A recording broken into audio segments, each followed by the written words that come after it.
Good afternoon, everybody. As a candidate for president, I pledge to bring the war in Iraq to a responsible end for the sake of our national security and to strengthen American leadership around the world. After taking office, I announced a new strategy that would end our combat mission in Iraq and remove all of our troops by the end of 2011. As Commander-in-Chief, ensuring the success of this strategy has been one of my highest national security priorities. Last year, I announced the end to our combat mission in Iraq, and to date we've removed more than 100,000 troops. Iraqis have taken full responsibility for their country's security. A few hours ago, I spoke with Iraqi Prime Minister Maliki. I reaffirmed that the United States keeps its commitments.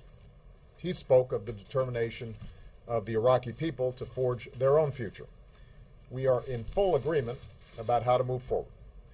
So, today, I can report that, as promised, the rest of our troops in Iraq will come home by the end of the year. After nearly 9 years, America's war in Iraq will be over. Over the next 2 months, our troops in Iraq, tens of thousands of them, will pack up their gear and board convoys for the journey home. The last American soldier will cross the border out of Iraq with their heads held high, proud of their success, and knowing that the American people stand united in our support for our troops. That is how America's military efforts in Iraq will end. But even as we mark this important milestone, we're also moving into a new phase in the relationship between the United States and Iraq. As of January 1st, and in keeping with our strategic framework agreement with Iraq, it will be a normal relationship between sovereign nations, an equal partnership based on mutual interests and mutual respect. In today's conversation, Prime Minister Maliki and I agreed that a meeting of the Higher Coordinating Committee of the Strategic Framework Agreement will convene in the coming weeks.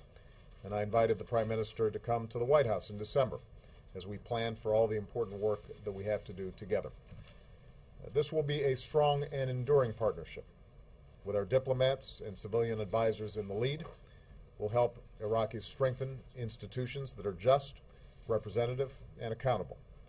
We'll build new ties of trade and of commerce, culture, and education that unleash the potential of the Iraqi people.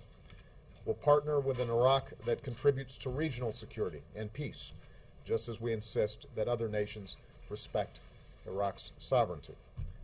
As I told Prime Minister Maliki, we will continue discussions on how we might help Iraq train and equip its forces, again, just as we offer training and assistance to countries around the world. After all, there will be some difficult days ahead for Iraq, and the United States will continue to have an interest in an Iraq that is stable, secure, and self-reliant. Just as Iraqis have persevered through war, I'm confident that they can build a future worthy of their history as a cradle of civilization. Here at home, the coming months will be another season of homecomings. Across America, our servicemen and women will be reunited with their families. Today, I can say that our troops in Iraq will definitely be home for the holidays. This December will be a time to reflect on all that we've been through in this war. I'll join the American people in paying tribute to the more than 1 million Americans who have served in Iraq. We'll honor our many wounded warriors and the nearly 4,500 American patriots and their Iraqi and coalition partners who gave their lives to this effort. And finally, I would note that the end of war in Iraq reflects a larger transition. The tide of war is receding. The drawdown in Iraq allowed us to refocus our fight against al-Qaeda and achieve major victories against its leadership, including Osama bin Laden. Now, even as we remove our last troops from Iraq, we're beginning to bring our troops home from Afghanistan, where we've begun a transition to Afghan security in leadership. When I took office, roughly 180,000 troops were deployed in both these wars, and by the end of this year, that number will be cut in half. And make no mistake, It will continue to go down. Meanwhile, yesterday marked the definitive end of the Gaddafi regime in Libya. And there, too, our military played a critical role in shaping a situation on the ground in which the Libyan people can build their own future. Today, NATO is working to bring this successful mission to a close. So to sum up, the United States is moving forward from a position of strength. The long war in Iraq will come to an end by the end of this year. The transition in Afghanistan is moving forward, and our troops are finally coming home. As they do, fewer deployments and more time training will help keep our military the very best in the world.